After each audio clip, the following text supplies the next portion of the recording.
Hello and good evening. और हम हाजिर हैं ये पेशकश लेकर जहां पर आज हम बात करने वाले हैं इंडेक्स फंड की। जी हाँ, आपने अक्सर सुना होगा, हमसे ही सुना होगा या बाकी तमाम फाइनेंशियल प्लानर्स और जो भी आपको नसीहत देते हैं पर्सनल फाइनेंस की, उन सब के द्वारा आपने सुना होगा कि इंडेक्स फंड को अपने पोर्टफोलियो में आपको रखना चाहिए। ख़ासतौर से अगर आप नए हैं इक्विटी के लिए और अगर आपको बाजार की चाल की समझ नहीं है तो आप इंडेक्स फंड को अपने पोर्टफोलियो में रखें। कम से कम अपने निवेश की शुरुआत तो आप इससे कर सकते हैं। लेकिन आज हम आपको बताएंगे कि क्या केवल इंडेक्स फंड्स अपने पोर्टफोलियो में शामिल करके ही अपने तमाम लक्ष्यों को आप पूरा कर सकते हैं। और जहां तक इंडेक्स फंड्स की बात है, कितने आपको इंडेक्स फंड्स को शामिल करना चाहिए, क्या एक्सपोजर होना चाहिए, क्या वेटेज होना चाहिए, और जो लोग नहीं जानते कि इंडेक्स फंड्स क्या हैं उन्हें भी हम आज ये समझाएंगे। मेरे साथ चर्चा में जुड़ेंगे क्षितिज महाजन, और क्षितिज को मैं बस अभी इनवाइट भेज ही देती हूँ so that he can also join us.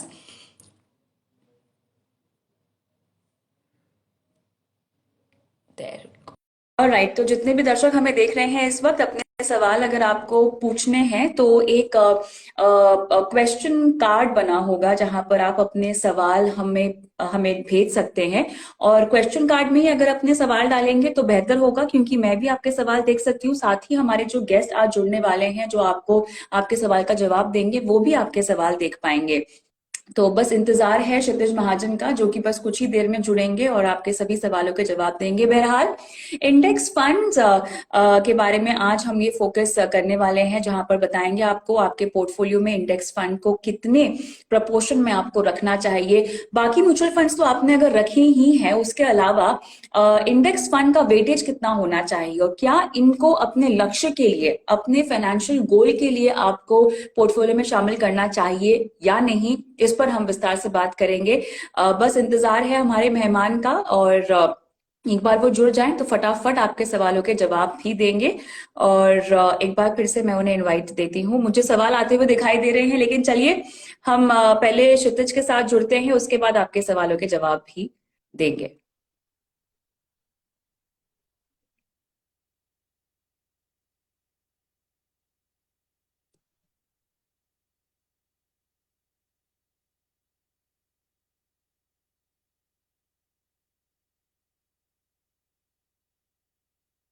All right, waiting for Kshitij to join. Okay, there he is. Kshitij, hi. Can you see me? Can you hear me? Hi.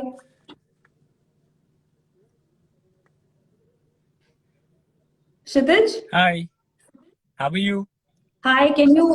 I'm good. Can you see me? Can you hear me आपकी properly? आवाज cut रही है. I'm in full signal zone. Okay, yeah, even my network is pretty fine. Hello. Yeah, yeah, I can hear you. Kshitij? Okay, so I can also hear you. That's why I've come down to my Okay. car rather than मेरे को लगा ऊपर signal का issue है. Yeah. अच्छा अच्छा अच्छा, हाँ, बेहतर किया आपने। चलिए, लोगों ने हमें ज्वाइन भी कर लिया है, तो आज जो हमारा टॉपिक था चर्चा का, इंडेक्स फंड। अक्सर हम कहते हैं कि अगर आप निवेश पहली बार कर रहे हैं और आपको समझ नहीं है बाजार की, तो इंडेक्स फंड ले लीजिए और बस उसको परफॉर्म होते हुए देखिए। धीरे धीरे अपनी समझ बढ़ाइए और बाकी आप निवेश को भी आगे ले जा सकते हैं। इंडेक्स फंड्स क्या होते हैं, क्योंकि इससे जुड़े सवाल भी आएंगे और हमें दर्शकों को सवालों के जवाब भी देने हैं। So, कविता, बहुत अच्छा टॉपिक आपने चुना है. इनफैक्ट ग्लोबली इंडेक्स फंड्स एक ऐसे फंड्स हैं, कैटेगरी है, या ईटीएफ ऐसी कैटेगरी है जो सबसे ज्यादा प्रचलित है और जहां पे ज्यादा एलोकेशन आती है. अब इंटरेस्टिंगली इंडेक्स फंड होता क्या है? अब इंडेक्स फंड, जैसा कि नाम बताता है, इसका जो भी आपके लिस्टेड इंडेक्स हैं, चाहे लेट्स से इंडिया की पर से बात कर रहे हैं हम, निफ्टी है या बीएससी हम्म। है या फिर बैंक निफ्टी है या फिर कोई गिल्ड फंड का इंडेक्स है, उसको रेप्लिकेट जो करता है या उसे बोले मिरर इमेज जो होता है, उसको हम इंडेक्स फंड बोलते हैं. मानिए अगर ओके। एग्जाम्पल तौर पे अगर निफ्टी में 50 कंपनीज हैं और उनके कॉन्सेंट्रेशन है, रिलायंस 9% है वेटेज में, एचडीएफसी 14% है, उसी परसेंटेज में जो इंडेक्स फंड होता है पूरा निफ्टी को कॉपी करता है. अब निफ्टी आप राइट। ले सकते हैं, फ्यूचर में ले सकते हैं निफ्टी लॉट्स. बट अगर आपको निफ्टी में प्रेजेंट में इन्वेस्ट करना है तो उसके लिए कौन सा रूट है? या आप ईटीएफ करें जिसमें वॉल्यूम ज्यादा नहीं हाँ। हो, तो या फिर आप इंडेक्स फंड करें जिसका अंडरलाइंग निफ्टी ईटीएफ ही होता है. तो index okay fund okay. Simple परिभाषा में मिरर इमेज है इंडेक्स के, जो भी वो नाम बताते हैं हम्म। पोर्टफोलियो के अंडरलाइन मिरर इमेज होते हैं, सो वो इंडेक्स फंड होते ओके। हैं। और राइट, तो ऐसे में जिनके पास अभी मैं अगर कहना चाहूँ कि मार्च 2020 से लेके अब तक इंडेक्स फंड रखे होंगे, उनके फंड्स की परफॉर्मेंस कैसी होगी? मार्च 2020 से अब तक जिन्होंने इंडेक्स फंड अगर लिए होंगे मार्च में, देखिए जैसा इंडेक्स की परफॉर्मेंस होगी वैसे ही उनके फंड की परफॉर्मेंस होगी। निफ्टी अगर हाँ बिल्कुल। निफ्टी अगर हम बात करें जो आज की डेट में पहले मैं सेंसेक्स की बात करता हूँ, थोड़ा भारी लगता है, 24.5-25 हाँ। 50,000 जी। क्या है। तो इंडेक्स फंड की एक साल की रिटर्न जो है वो लगभग 100% होगी या 100% से ज्यादा होगी। वो होगी ही होगी। हम्म। आपने 24 के मार्च के आसपास इंडेक्स फंड में इन्वेस्टमेंट करा है तो आपका पोर्टफोलियो वहां से डबल हो गया होगा। But having said that, index fund एक पैसिव स्ट्रेटजी है, एक्टिव स्ट्रेटजी नहीं है, हाँ। क्योंकि इंडिया में अभी भी बहुत एक्टिव फंड्स हैं और फंड हाउसेज हैं और फंड मैनेजर हैं जो फंड्स को आउट परफॉर्म करते हैं। सो सिमिलरली हाँ। इंडेक्स फंड एक पैसिव स्ट्रेटजी है, जो नए इन्वेस्टर्स जो आना चाहें, जिनका रिस्क एपेटाइट थोड़ा कम होता है और जो इंडेक्स जैसे जितना रिटर्न पाके खुश हैं, संतुष्ट हैं, तो वो इंडेक्स फंड में इन्वेस्ट कर सकते हैं। और राइट, जल्दी से सवाल भी शुरू करते हैं। जितने भी दर्शक हमें सुन रहे हैं, क्वेश्चन कार्ड में अपने सवाल डालिएगा। देखिए, कार्तिक का सवाल है, how do we invest in index fund and how much is the minimum amount? Very interesting question. वो फर्स्ट टाइमर्स जो कि पहली बार निवेश कर रहे हैं और इंडेक्स फंड से शुरुआत करना चाहते हैं और हमारी चर्चा भी सुन रहे हैं, उनको अब रोड मैप देंगे कि आप इंडेक्स फंड्स कैसे खरीद सकते हैं, ऑनलाइन खरीदें, ऑफलाइन खरीदें, और क्या उसमें एसआईपी, लमसम, किस तरह का निवेश होता है, क्षितिज? सो इंडेक्स फंड एक नॉर्मल म्यूचुअल फंड की तरह होते हैं और वो आपके ऑनलाइन ऑफलाइन दोनों अवेलेबल हैं। इसमें सिप और लमसम ओके। चीजें अवेलेबल हैं, depending on different different mutual fund houses जो प्रोवाइड करते हैं इन सर्विसेज को। कोई 5,000 मिनिमम है, कहीं पे 10,000 मिनिमम है। आप किसी भी तरह के इंडेक्स फंड्स को बाय कर सकते हैं। पर मेरा सुझाव ये रहेगा, अगर आप पहली बार निवेश कर रहे हैं, आप निफ्टी या सेंसेक्स में ही इन्वेस्ट करें, क्योंकि वो ओके। टॉप की 30 या 50 कंपनीज में इन्वेस्ट करता है। अगर आप कोई फार्मा या फिर लेट्स से कोई बैंकिंग इंडेक्स फंड लेते हैं तो वो एक सेक्टोरल कॉल हो जाता है। वो अगर आप जब इन्वेस्ट ग्रेजुएट कर जाएं, इन टर्म्स ऑफ आपको थोड़ा टाइम हो जाए इन्वेस्ट करने के लिए, उसके बाद आप कॉल्स लें। अदरवाइज बहुत सिंपल वे है इन्वेस्ट करने का। अगर आप पहली बार इन्वेस्टर हैं, आपको एक अपना केवाईसी करवाना पड़ेगा, जिसमें आपको अपना पैन कार्ड, एड्रेस प्रूफ, एक फोटोग्राफ केवाईसी फॉर्म के साथ जो आप किसी भी म्यूचुअल फंड हाउस की वेबसाइट से या फिर आप कैम्स कार्वी की साइट से डाउनलोड करके वहां डिपॉजिट कर सकते हैं। तो उसके बाद एक बार केवाईसी, आप अपनी एप्लीकेशन के साथ भी केवाईसी फॉर्म डिपॉजिट कर सकते हैं, आपको अलग से करने की जरूरत नहीं ओके। है। और आप इसमें ओके। और सिर्फ दोनों जरियों के थ्रू इन्वेस्ट कर सकते हैं। ओह, लवली। लवली। लेकिन चलिए अभी उन तमाम दर्शकों की बात करते हैं जो एक गोल ओरिएंटेड पोर्टफोलियो बनाते हैं, क्षितिज। और ऐसे में बहुत जरूरी है कि जब आप एक गोल ओरिएंटेड पोर्टफोलियो बना रहे हैं, वैसी रणनीति अपनाकर निवेश कर रहे हैं, तो प्लेसमेंट जो होती है इन्वेस्टमेंट की, वो बहुत मायने रखती है। करेक्ट। अब ऐसे में मेरे पास मान लीजिए एक आम लार्ज कैप या फ्लेक्सी कैप का फंड है, और बीच में अब मुझे इंडेक्स फंड को भी शामिल करना है, तो वो वेटेज कैसा हो? मैं किस तरह से गोल, इस तरह के फंड्स को, इंडेक्स फंड को असाइन करूं, या उनके मिश्रण के साथ अपने गोल की स्ट्रैटेजी के लिए आगे बढ़ूं? कैसे करना चाहिए? How do you go about it? So ये डिपेंड करेगा कि इन्वेस्टर की गोल के साथ साथ रिस्क एपेटाइट कैसे है, कविता। राइट। ओके। रिस्क एपेटाइट बहुत कम है और वो इक्विटी में बहुत कम एक्सपोजर लेना चाहता है या कैलकुलेटिव वे में एक्सपोजर लेना चाहता है, उस बंदे को इंडेक्स फंड अपने पोर्टफोलियो में, इंडेक्स फंड जो है, लेट्स से इक्विटी में अगर वो 100 रुपीज पार्क करना चाहता है तो 50 to 60 रुपीज इंडेक्स फंड में ही पार्क करना चाहिए। उसमें एक तो बेनिफिट ये मिलता है कि उसको वॉलेटिलिटी एक्टिव फंड मैनेजर से कम रहती है पोर्टफोलियो में। दूसरा, इंडेक्स जितना रिटर्न उसको कम से कम लगभग आ ही जाता है। आप सरप्राइज होंगे कविता, लास्ट 42 ईयर्स में सेंसेक्स ने, जो 79 में कार्व आउट हुआ था एक हमारा index, 17% compounding, 16.5-17% compounding return the है। तो अगर आपने और कुछ नहीं किया और इंडेक्स फंड में पैसा लगा दिया है, तो भी आपका पैसा 17% से कंपाउंड हुआ है लास्ट 42 ईयर्स में। अब कुछ कह सकते हैं ये तो पहले हुआ होगा, तो हमने एक साल में भी देख लिया कैसा परफॉर्मेंस आया है। हैविंग सेड दैट, हमारा एम यहाँ पे किसी को रिटर्न टारगेट देने का नहीं है, सिर्फ बताने का है कि दैट कम रिस्क वाला बंदा 50-60% 2-3 इंडेक्स फंड ले सकता है, निफ्टी 50 ले सकता है, नेक्स्ट निफ्टी ले सकता है, और साथ में अपना अगर या बैंकिंग इंडेक्स फंड ले सकता है, 3 फंड्स ले सकता है, जिसकी जिसकी रिस्क एपेटाइट और साथ में गोल प्लान लंबा है, वो उसमें इसकी परसेंटेज कम कर सकता है, क्योंकि अगर आपके पास गोल प्लान लंबा है तो इंडिया में आज भी एक्टिव फंड मैनेजर जो हैं वो लॉन्ग टर्म में अच्छे से बीट कर पा रहे हैं इंडेक्स को। तो वहां पे अपना इंडेक्स का परसेंटेज, आपका जो परसेंटेज है वो 30-40% रखिए, जिसका रिस्क एपेटाइट बहुत ज्यादा हाई है। वो सिर्फ पर से इंडेक्स का बेनिफिट लेने के लिए, मान लीजिए निफ्टी बैंक लेना चाहे या फार्मा इंडेक्स लेना चाहे, उस पर से वो इंडेक्स में एलोकेशन करे। अदरवाइज मल्टी कैप और मिड एंड स्मॉल कैप या उनके कॉम्बिनेशन फंड्स में इन्वेस्ट करें। और राइट, चलिए, जितने भी दर्शक जो हमसे पूछ रहे थे कि कौन से इंडेक्स फंड में निवेश करना चाहिए, उसका जवाब अभी दिया है क्षितिज ने। संदीप यादव साहब पूछ रहे थे, बिल्कुल आप एसआईपी भी कर सकते हैं, और कौन से इंडेक्स फंड में करनी चाहिए आपको बताया अभी अभी क्षितिज ने। जो लोग छूट गई है जिनसे ये सलाह, तो ये जो लाइव फीड है वो हम टाइमलाइन पर भी पोस्ट करेंगे, तो उसमें जाके आप सुन सकते हैं। बहरहाल दर्शक को बता दूं मैं कि हम सिर्फ म्यूचुअल फंड वाले क्वेश्चन ले रहे हैं, तो जितने भी लोग स्टॉक्स पे या मार्जिन पे सवाल पूछ रहे हैं, वो सवालों के लिए हम अलग एक स्पेशल सेशन लेकर आएंगे। लेकिन आज हम केवल म्यूचुअल फंड्स और इंडेक्स फंड खासतौर से इसी पर फोकस कर रहे हैं। तो मुझे ये बताइए क्षितिज, मेरे पास अगर पोर्टफोलियो में केवल इंडेक्स फंड्स हैं और किसी भी तरह की इन्वेस्टमेंट नहीं है, क्या ये अच्छी रणनीति है? देखिए, अगर मेरे से पूछेंगे तो वो अपने आप में एक बहुत अच्छी रणनीति है, क्योंकि उसमें आपको 2 चीजें हो जाएंगी। पहली चीज तो आपको खुद स्टॉक्स लेके खुद मैनेज करने की जरूरत नहीं है। देखिए, एक स्टॉक्स होता है भर देखना। दूसरा ये है कि जब एक्टिव फंड मैनेजर नहीं होता है तो भी आपको देखना पड़ता है कि वो फंड मैनेजर उस फंड से बना हुआ है, कहीं छोड़ के तो नहीं चला गया, इन्वेस्टमेंट फिलॉसफी चेंज हो गई है, सेबी का नया रेगुलेशन आया है, तो कई तरह की चीजें होती है जिस कारण से फंड्स के अंदर भी because of law, because of fund manager movement, because of AMC, कई चीजें ऊपर नीचे होती है। कल को कोई एएमसी बाय आउट हो गई है तो मर्जर्स नहीं हुए हैं। जब आपने इंडेक्स ले लिया है तो आपको चिंता नहीं करना है। देखिए, एक मैं एग्जांपल देता हूँ आपको। निफ्टी का पिछले अगर हम बात करें, निफ्टी का रिटर्न पिछले कुछ 19-20 साल का रिटर्न अगर आप देखते हैं तो सॉरी, निफ्टी 93 में काउट हुआ है, तो 27-28 साल का अगर रिटर्न देखते हैं निफ्टी का, ऑन एन एवरेज 12% कंपाउंडिंग रहा है, 11.5 से 12। हमारी जीडीपी 11.5 से 12% रही है, और हमारे इंडेक्स अर्निंग भी 11.5 से 12% रही है, एवरेज की मैं बात करूं। जब आप इंडेक्स है क्या, इंडेक्स का लेवल जो दिखाता है वो कंपनी की ग्रोथ का रिफ्लेक्शन होता है।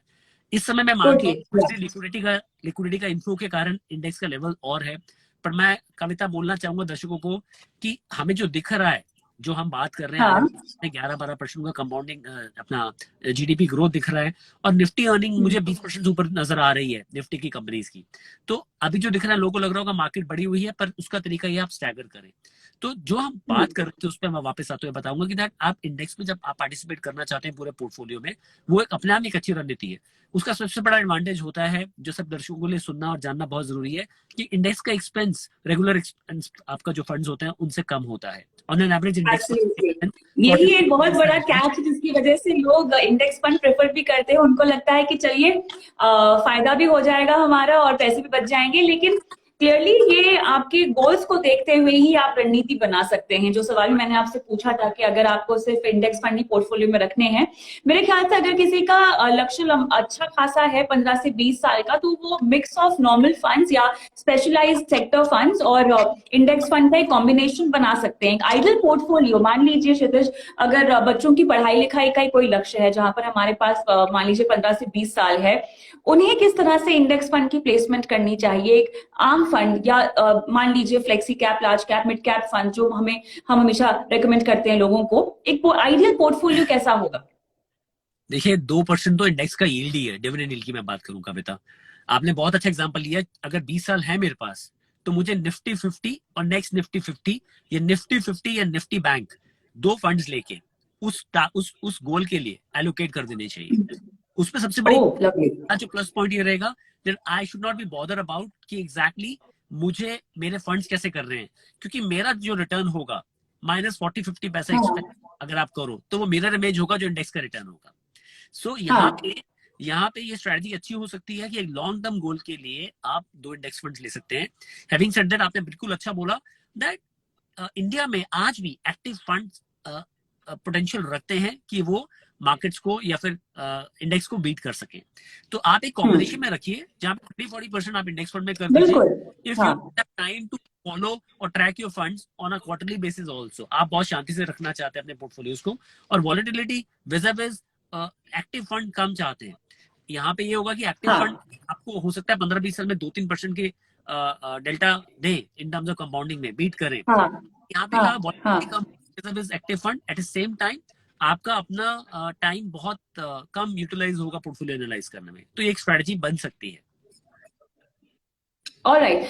हम सब जानते हैं कि पैसिव इन्वेस्टमेंट बाहर इंटरनेशनली अगर हम देखें तो बहुत ज्यादा चलन में है, लेकिन भारत में जैसा कि आपने सही समझाया कि फंड मैनेजर्स में पोटेंशियल इतना है कि वो आपको कमाकर दे सकते हैं। इसीलिए एक्टिव फंड्स में भी आप अगर एक रणनीति सोच समझकर अपने जोखिम उठाने की क्षमता परख कर अगर निवेश करना चाहें तो आपके लिए बढ़िया होगा।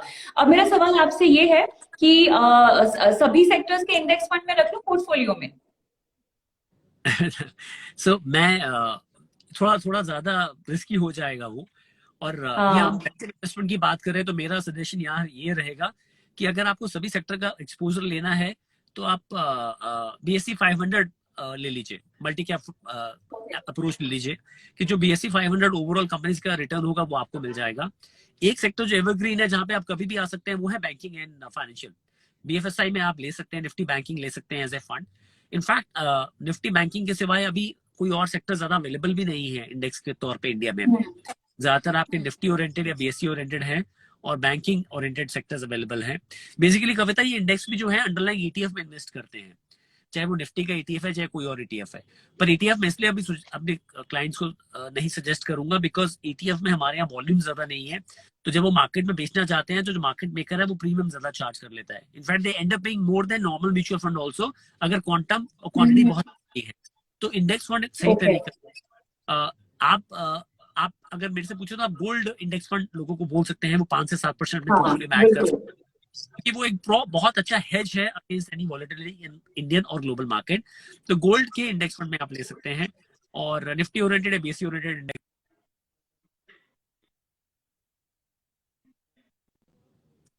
ओके, थोड़ा सा मुझे कॉस्ट स्ट्रक्चर समझना है क्योंकि हम पैसिव फंड्स की बात कर रहे हैं और कह रहे हैं कि ये किफायती है। तो एक्टिव फंड्स का कॉस्ट स्ट्रक्चर और पैसिव फंड्स का, इंडेक्स फंड का कॉस्ट स्ट्रक्चर क्या है? So active fund on an average आपके 1.5 से या फिर मैं बोलूं 1% से लेके 2% की कॉस्ट पे या 2.25 का मैक्सिमम कैप किया हुआ है सेबी ने, उस कॉस्ट पे अवेलेबल होते हैं। पैसिव फंड वहीं पे आपके 25 पैसे से 50 पैसे की बैंड में अवेलेबल है आपके पास। सो अगर किसी का व्यू है और अगर किसी का व्यू है और किसी का व्यू इंडिया पे भी है तो निफ्टी 15-20% एलोकेशन पोर्टफोलियो में हो सकता है, क्योंकि अगर इंडिया पे व्यू है तो निफ्टी आपका 11-12% कंपाउंडिंग देके जाएगा ही जाएगा, दैट गोज विदाउट फेल। और अभी हमारी कंट्री के लिए एक बहुत बड़ा अपॉर्चुनिटी है यहाँ पे। ये बजट भी एक बहुत क्लियर कट इंडिकेशन है गवर्नमेंट का, that they will go after growth, they will create jobs. So आप ले सकते हैं क्योंकि 1-1.25% या फिर 1.5% अगर आप 1% का कॉस्टली डिफरेंस मानते हैं, लेट्स टेक फॉर एग्जांपल, तो 10 साल में कंपाउंड करके वो बहुत बड़ा अमाउंट हो जाता है। तो आप 15-20% एलोकेशन इंडेक्स फंड में ले सकते हैं। ऑलराइट, चलिए, जो भी दर्शक हमें सवाल पूछना चाहते हैं अपने सवाल भेजिए और एक एक करके आपके सवालों के जवाब देंगे। कोई दर्शक मार्जिन्स पे सवाल पूछ रहे हैं। देखिए, म्यूचुअल फंड से जुड़ी पेशकश है ये और आपको मार्जिन्स का सवाल किस लिहाज से पूछना है, थोड़ी क्लैरिटी दीजिए ताकि अगर इसी टॉपिक से रिलेटेड है तो हम आपको जवाब जरूर देंगे। बहरहाल मुझे ये जानना है कि बाजार में इतना रनअप हम देख चुके हैं, आप बहुत क्लोजली बात करते हैं और टच में रहते हैं बहुत सारे फंड मैनेजर्स से, तो कुछ दर्शकों को भी एनलाइटन कीजिए, आपने उनसे क्या बातचीत की है, वो किस सेक्टर को लेकर बुलिश हैं और अभी तक पोर्टफोलियो में किन स्टॉक्स का रुझान ज्यादा दिख रहा है फंड मैनेजर्स की तरफ से, कौन कौन से ऐसे फंड्स है जहां पर चर्न किया गया है पोर्टफोलियो और कुछ कॉमन स्टॉक्स जो कि इंक्लूड किए गए हैं। क्षितिज। कविता, इंटरेस्टिंगली आपने सही बोला, मेरी पिछले 2-3 दिन में 2 लोगों से बात हुई है और बात ये निकल के आ रही है कि that even they are anticipating that जो मार्केट का मूव है, काफी लोगों को ऐसा लग रहा होगा ये तो बिकॉज कैश फ्लोज हैं, फॉरेन फ्लोज हैं, इसलिए ऐसा हो रहा है। बट मैं जितनी भी मेरी बात हुई है, जितनी भी हमारी समझ है, वो ये बता रही है कि दैट डोमेस्टिक इन्वेस्टर्स यहाँ पे प्रॉफिट बुक कर रहे हैं, डोमेस्टिक इंस्टीट्यूशन ज्यादातर सेलर्स हैं, बट वो उनका मानना ये है कि दैट जिस कंट्री की ग्रोथ अगर 11-12% पे आ रही है, आप समझिए 3-4 पैरामीटर्स होते हैं when you do a business. आज ये बिजनेस, ये कंपनीज के शेयर्स के भाव आते कैसे हैं, ये सभी क्लाइंट्स से समझना जरूरी है कि दैट ये कंपनी से कुछ बिजनेस कर रही है जिससे वो अर्निंग जनरेट करती है, वो अर्निंग के ऊपर अर्निंग ग्रोथ आती है और उसके थ्रू उसके ऊपर मार्केट में भाव लगाया जाता है। तो वो भाव सिर्फ अर्निंग पे डिपेंड नहीं होता है, वो कई और चीजों पे डिपेंड होता है कि आपके सेंटिमेंट्स कैसे हैं, पॉजिटिव है, कोई नेगेटिव न्यूज कोरोना टाइप की तो नहीं है तो मार्केट आधी हो जाती है, पॉजिटिव न्यूज आती है कि बेल आउट राइट। पैकेज आ रहा है तो मार्केट ऊपर हो जाती है। तो यहाँ ये लग रहा है कि कहीं ना कहीं आरबीआई का एक बहुत पॉजिटिव इंटरवेंशन पिछले 1 साल में और फाइनेंस मिनिस्ट्री का इतना सपोर्ट मिला है, जहाँ पे कॉस्ट ऑफ बोरिंग जो कंपनीज की होती है, जैसे आप और हम होम लोन या पर्सनल लोन लेते हैं, वैसे कंपनीज भी बिजनेस रन करने के लिए पैसा उठाती है मार्केट से। वो ट्रिपल ए रेटेड कंपनी के लिए शॉर्ट टर्म बोरिंग जो है वो 5.5-6% पे खड़ी है, जो एक टाइम पे 8.5-9 पे ओके। खड़ी थी। कॉस्ट ऑफ डूइंग बिजनेस कम हुआ है, सबने अपने डेड बुट्स जो एक्स्ट्रा कॉस्ट थी वो काटी है। तो कहीं ना कहीं अब जब राइट। मार्केट अच्छा इसलिए कर रही है कि ऑपरेटिंग लीवरेज जब कंपनीज में आ रहा है तो उनकी उनकी प्रॉफिटेबिलिटी बढ़ेगी। यहाँ पे ये दिख रहा है कि एब्सोल्युटली। अर्निंग ग्रोथ हाँ। निफ्टी कंपनीज का अनुमान लगाया जा रहा है, और मैं कॉन्जर्वेटिव फिगर बोल रहा हूँ आपको, 22 से 25% तक अगले साल की निफ्टी कंपनीज का अर्निंग ग्रोथ आएगा। अब जब आप अर्निंग ग्रोथ ओके। देख रहे हैं इतना आएगा, तो कल को आज जो कंपनीज कही हैं, जो एवरेज आज निफ्टी का पी अगर आप देखें 37-38 पे खड़ा है, वो इस कारण से भी है कि कुछ कंपनीज अंदर गई हैं और कुछ कंपनी बाहर आई है। जो कंपनीज बाहर गई हैं निफ्टी से, उनका पी एवरेज 20-30 था, 25-30 था, और जो अंदर गई है उनका 50-55 था। तो एक और अलग ओके। पैरामीटर है जिस कारण से पी एलिवेटेड दिख रहा है। तो P is not the only criteria जिसके थ्रू हम कंपनीज के ऊपर कंपनीज की वैल्यूएशन के ऊपर कॉल जाए, लेते हैं। क्योंकि हर हाँ। हर सेक्टर का अलग पैरामीटर होता है। फाइनेंशियल सेक्टर्स का जो है आपका प्राइस टू बुक वैल्यू होता है, प्रोडक्शन सेक्टर का पी होता है, तो डिफरेंट डिफरेंट पैरामीटर्स हैं। तो क्रक्स निकल के ये आ रहा है कि आने वाले टाइम में यहाँ से एक बहुत पॉजिटिव रैली हो सकती है। Having said that, linear approach नहीं रहेगी इक्विटी मार्केट की, ना रही है वो। आज काफी लोग सोच रहे हैं जो बाहर बैठे हुए थे 10,000 के लेवल से कि अब घुसे नहीं घुसे। मेरा रिक्वेस्ट ये रहेगा कि आप यहाँ से स्टैगर वे में अगले 3 महीने में अगर आपने 100 रुपए लगाने हैं तो हर हफ्ते 10-10-10 रुपए करके लगाएं और स्टैगर वे में एंट्री करें। स्टॉक्स की जहां तक आपने बात करी, तो banking and financial sector for sure will do very well along with pharma sector, sorry health care sector. हाँ, फार्मा मुझे is a pharma part of में हेल्थ केयर सवाल सेक्टर। पूछना था क्योंकि फार्मा में क्षितिज और कितनी स्टीम रह गई है। हमने देख लिया है कि this was one of the earlier sectors जिनमें रनअप हमने देखना शुरू किया था, ठीक है। और अब जो हम जानते हैं कि बहुत ही बढ़िया 60-70% तक बहुत सारे फंड्स भाग भी चुके हैं जहां तक रिटर्न की बात है। अभी भी क्या इसमें गुंजाइश है और मुनाफा देने की? तो मैं यही बोलूंगा आपके लिए और दर्शकों के लिए, अभी अभी फार्मा स्टार्ट हुआ है। It is just the tip of the iceberg. Oh. अगले ओके। 4-5 साल फार्मा हेल्थ केयर सेक्टर के लिए बहुत अच्छा रहेंगे। आप समझिए हेल्थ केयर सेक्टर है क्या? फार्मास्यूटिकल्स, हाँ। It includes hospitals, hmm. Diagnostics और हेल्थ केयर रिलेटेड जितने भी प्रोडक्ट्स हैं आपके, वो आ गए। तो फार्मास्यूटिकल्स में आपके एपीआई आ गए, बायोसिमिलर्स आ गए, क्रैम्स आ गए। अच्छा, चाइना में 70-72% का मार्केट शेयर है एपीआई। एपीआई का आपका जो राइट। मार्केट शेयर अगर 7-8% इंडिया में आता है तो इंडियन कंपनीज को उसका बेनिफिट मिलता है। आज एवरी बिग हाँ। Guy, every big leader is saying अगर अगर कोरोना से पूरे दुनिया को इजाद मिलेगी तो उसके पीछे इंडिया का ही रीजन होगा। तो as totally. A pharmacist, as a chemist, we have been recognised globally now, so that will create lot of positivity for India from here onwards. At the same time हम hospitals में under penetrated हैं पर person पर bed के हिसाब से। Unorganised to organise movement of firm और of your what do you call labs in terms of your diagnostics is again a very very big move. अभी तो आप समझिए मेरी बात, हम कर क्या रहे हैं अब? They are very local, I am not saying they are bad clinics, but ये जो अनऑर्गेनाइज्ड क्लिनिक्स हैं जहाँ पे डिफरेंट डिफरेंट छोटी क्लिनिक्स हैं, ये एक ऑर्गेनाइज सेक्टर में आगे बढ़ेंगी। जैसे नॉर्थ इंडिया में डॉक्टर लाल पैथ है, एक बहुत अच्छे फ्रेंचाइज है उनकी। सिमिलरली और डिफरेंट डिफरेंट कंपनीज आएंगी जो अच्छा करेंगी। So pharma as a sector has started. हम सिर्फ बात करते हैं यूएस को लेके, पर कई ऐसी कंपनीज, नए बिजनेसेस आ रहे हैं जहां पे you will see that will come out with more molecules, more patents will come. So I think that it is just a beginning. So that sector will do very well. Second, मुझे और as a आप देखिए fund management भी कुछ सबका अपना role होता है, पर जहां तक हमारी कंपनी, हमें लगता है दैट आपका नेचुरल रिसोर्स और कहीं ना कहीं कंपनी जो गवर्नमेंट का इस बार पूरा पुश था इंफ्रा पे, infra as a story will do very well. Having said that, okay. मैं इंफ्रा पे कॉल क्लाइंट्स को इसलिए नहीं दूंगा, सिर्फ वो क्लाइंट जो मैनेज कर सकते हैं इसके एग्जिट को कॉल दूंगा, हाँ, बिकॉज बिल्कुल।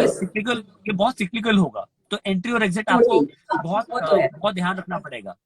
सो हाँ, तो इंफ्रा मतलब शुड एक डू बेसिक वेल। फाउंडेशन अपने पोर्टफोलियो का पूरा कीजिए। अगर आप मंझे हुए खिलाड़ी नहीं है और अगर आप बाजार की चाल को बिल्कुल ही नहीं समझते, तो सेक्टोरियल फंड से तो दूर ही रहिए। जस्ट बिकॉज करेक्ट, फार्मा में आपको रनअप दिख रहा है, इसका मतलब ये नहीं कि उसका फंड अपने पोर्टफोलियो में डाल दे। बहरहाल करेक्ट। नितिन लाले ने एक स्मॉल कैप फंड पर आपसे सवाल पूछा है, वो सलाह चाहते हैं स्मॉल कैप फंड पर।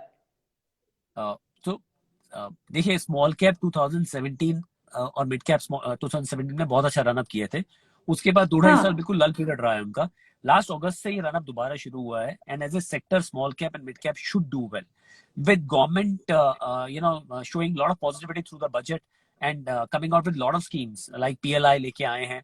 तो many हाँ, unlisted small cap space में भी अच्छी कंपनीज लिस्ट होंगी जहाँ पे उनको बेनिफिट ओके, मिलेगा, क्योंकि आज की डेट में government is promoting this. So small cap as a theme will do well.